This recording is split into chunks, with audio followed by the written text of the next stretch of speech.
Our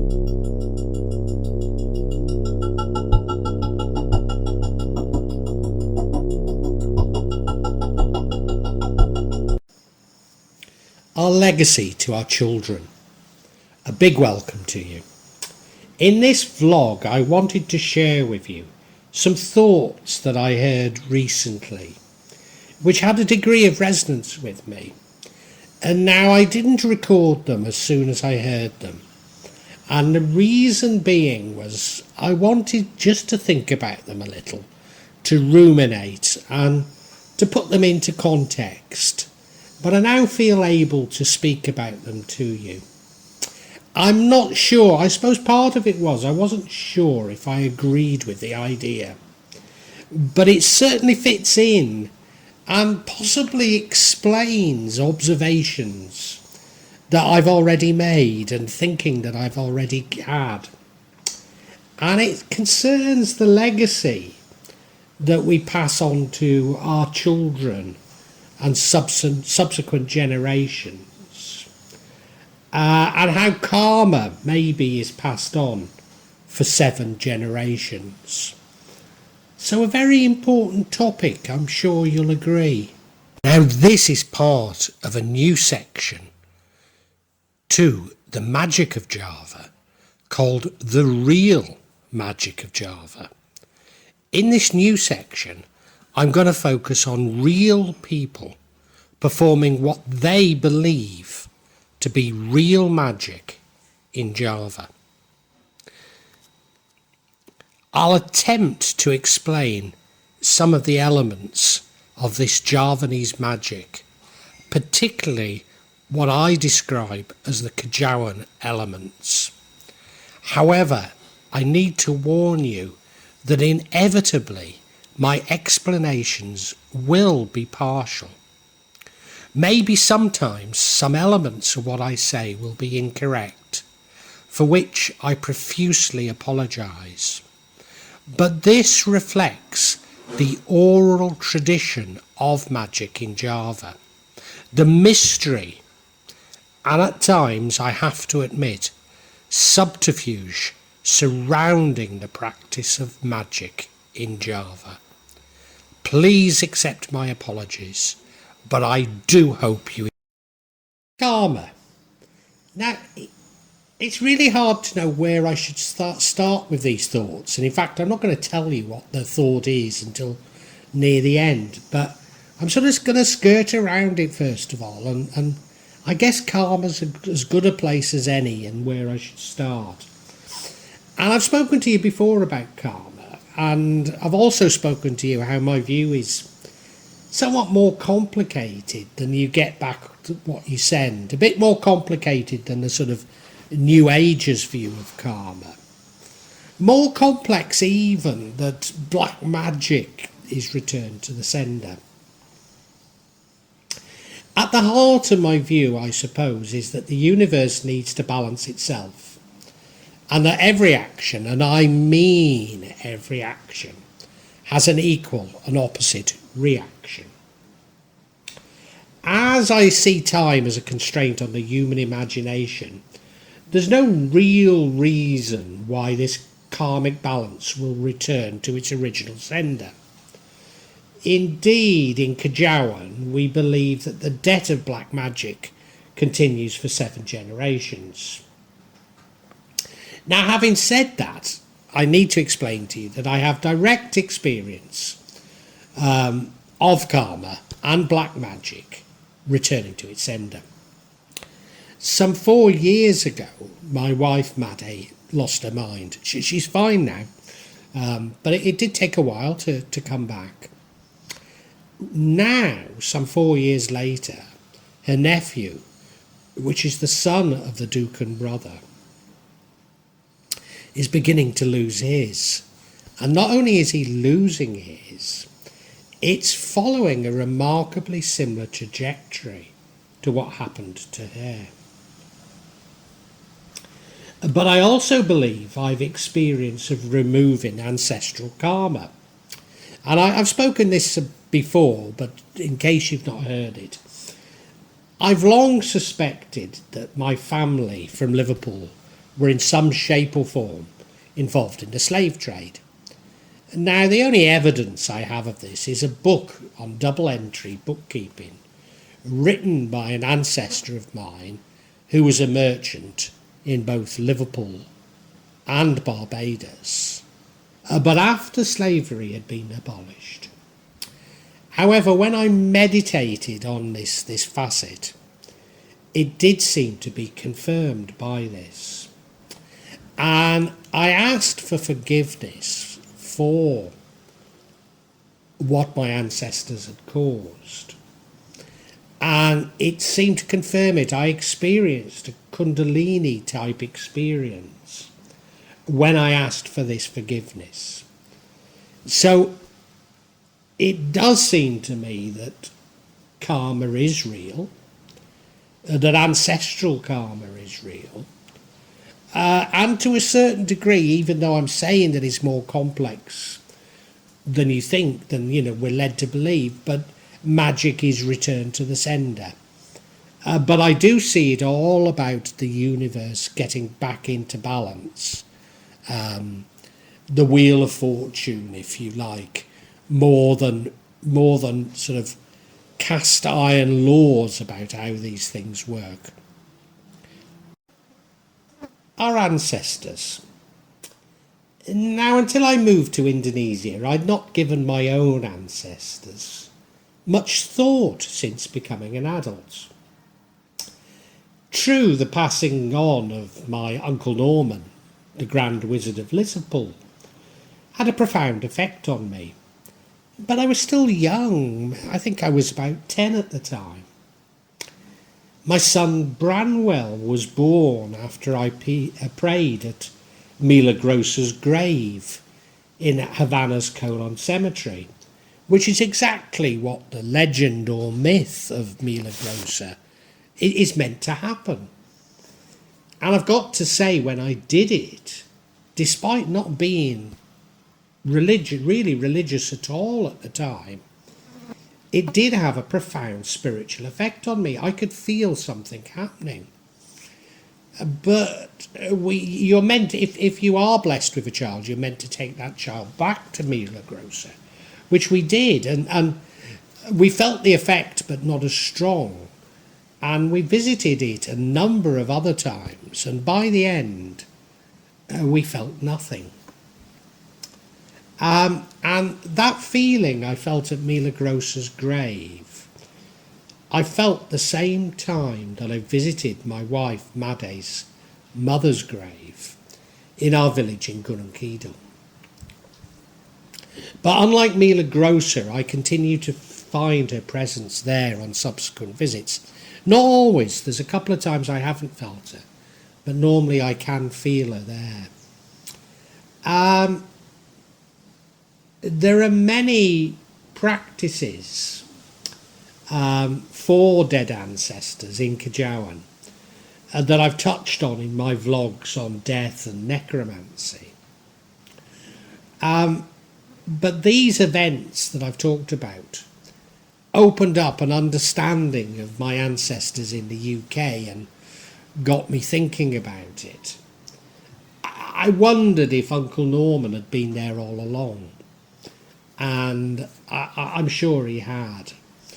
And then some 2 years ago now, my father died, and then this sort of feeling about my ancestors became overwhelming.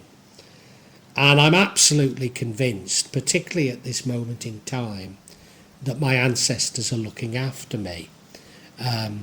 Indeed, I often speak with Uncle Norman and my father, and they've told me things that are quite profound, really. Now, I have listened, there's somebody I listen to who I suppose I should call a new age. And she suggests that we should only call on our good ancestors, those that have ascended the furthest. But I struggle with that. First of all, well, not least, it contradicts the theory that I want to share with you, which I'm going to tell you later, I'm sorry. But then how do we know which are our good ancestors? In my case, and I guess it's true of many people, I can't go further back than my grandparents. I really don't know much about any further back than my own grandparents. And even if we think of my own grandparents, I never met Sammy, the chronically short-sighted Jewish shipping clerk from Liverpool. Nothing nefarious, he just died before I was born. But I think more than this, and it is my very firm belief, that only God has the right to judge.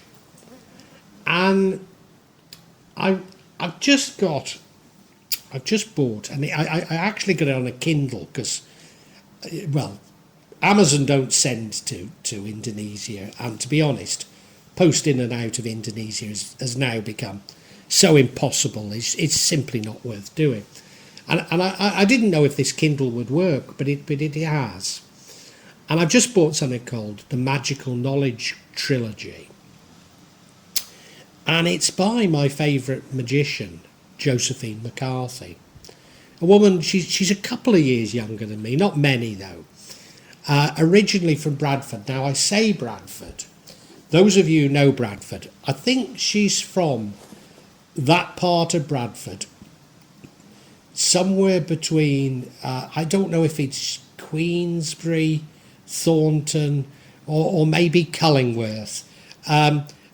But she's from that area between, I suppose, between Bradford and Upper Withens, or Wuthering Heights, as most of you know it. And she's just so knowledgeable, so good. Now, she speaks about magic, and I speak about Kejawen. So I speak about religion, spirituality, herbal medicine. I speak about many other things than simply magic. So her book, it really is about magic, but it's wonderful.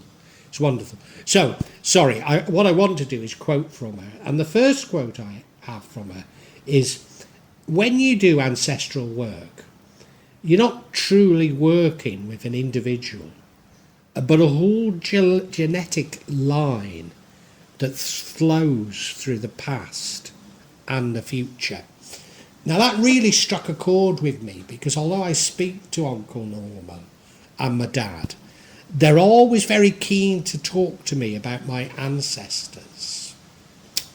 And I suppose perhaps it's because I live in Indonesia, but I feel a very strong connection to the United Kingdom, particularly actually to where my mother's from, the Stiperstones in Shropshire. But I do feel that very strong connection. Now, I have to say, I mean, whilst I know that my paternal grandmother was an Ulster woman, so it's probably correct to say that she was originally Scottish. Sammy, the paternal grandfather, was Jewish, and he, although it's claimed he came from Germany, I'm sure they were originally probably from Eastern Europe, or certainly further east. Could even have been Russia. And then my maternal grandmother was born in Sale in Manchester, and I know very little about her heritage apart from that. So she could have been from anywhere. So I suppose the only firm place I know that I probably do have generations of ancestors is the Stiperstones. And maybe that's why I feel it so strongly. And the other thing I've found is that the further you go back, the less you can understand your ancestors. Now, I found that with ghosts. You may have heard me talk about the ghosts of Shrewsbury Abbey. And there was a sort of a discontinuity between me and them. So I was sitting in the Abbey gardens and I was approached by these ghosts. And there wasn't a hostility. But they couldn't believe that I was, as they called me, a Mohammedan. Nor that I should live in a country that they hadn't really heard of, because of course it didn't exist then, it would be the Dutch East Indies. So all they could think I was talking about India. But I found it most difficult to communicate with them, more difficult than I have with ghosts here in Indonesia.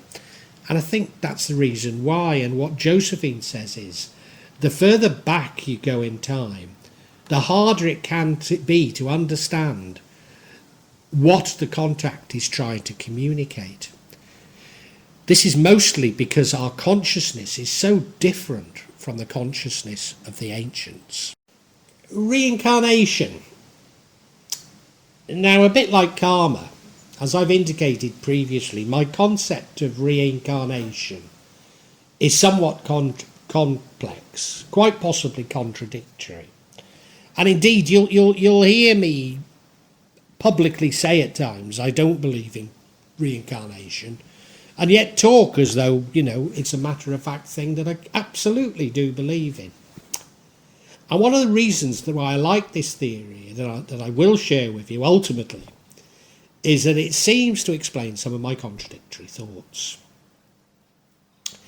I do like, from the New Age, the concept that we're on this earth to learn. It's linked to my view that there's no real right or wrong, good or evil, only experiences and learning. But how do we pass this learning through the generations?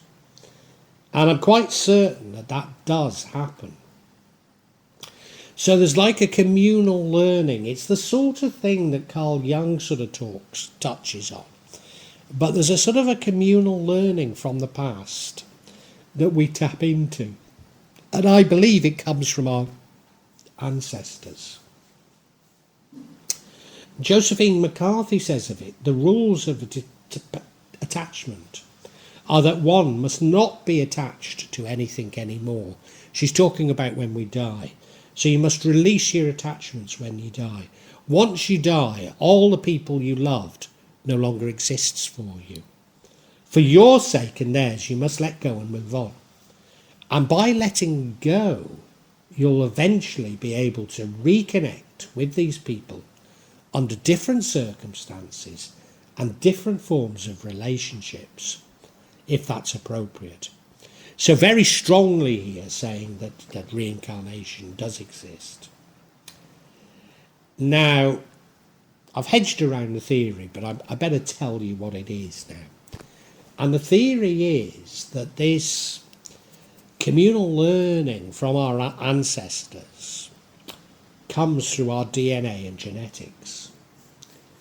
So it's not so much about reincarnation, but that this communal family learning actually comes through the DNA. And now, particularly my Liverpool family had always impressed upon me the importance of keeping the family lineage alive. Well, the truth is that my son, Branwell, like I, are the last of this particular branch of the family tree. So I've been racked with fear, regret, misgivings. Am I committing some sort of ancestral crime in having abandoned him, even though it's he who broke off contact with me? Or if my feelings that he's not actually my child, have I already broken the learning through the DNA? And if so, what are the consequences of it? Well, my ancestors, when I've asked them, keep reassuring me that all is well. But is it? I don't know. As I say, it's only a theory. It's an interesting theory, and it's a theory that resonates with me. Not least as I sort of always look to square the metaphysical with the physical, perhaps foolishly. I hope what I'm not doing now and what I never am doing is what is known as scientism, and that is taking a bit of science and sort of bastardising it to fit in with these sort of metaphysical theories. But yeah, when I first heard this, it had some resonance, and I hope you enjoyed it. I hope it has some resonance with you too. Well, I really hope you've enjoyed this. Because these are real events, I can't say how regularly I'm going to be adding to this subsection. Because I don't know how often they're going to occur. But I would imagine that they'll be at least every couple of months, maybe monthly. Now, if you'd like to know when that's going to be, please subscribe and hit the button, and you'll get information on when new ones are released. I'd love you to make comments and ask questions, and if you do, I'll attempt to answer them as honestly as I can. I promise you that there's no attempt on this channel, or this part of this channel, of me. There'll be no attempt by me at any type of subterfuge. I'll try to be as honest and open as I possibly can be. Inevitably, there will be some of you who disagree with my interpretation, and we can agree to disagree. But what you're seeing is real stuff here. What I'd love you to do, if you enjoyed this, is look at my other sections. Particularly, I've written novels about magic in Java, and they contain much more information in them, especially me trying to understand the theories of magic, the psychology of it, and I try and intersperse them with a sort of spiritual dimension. Anyway, thank you so much for watching, and God bless you.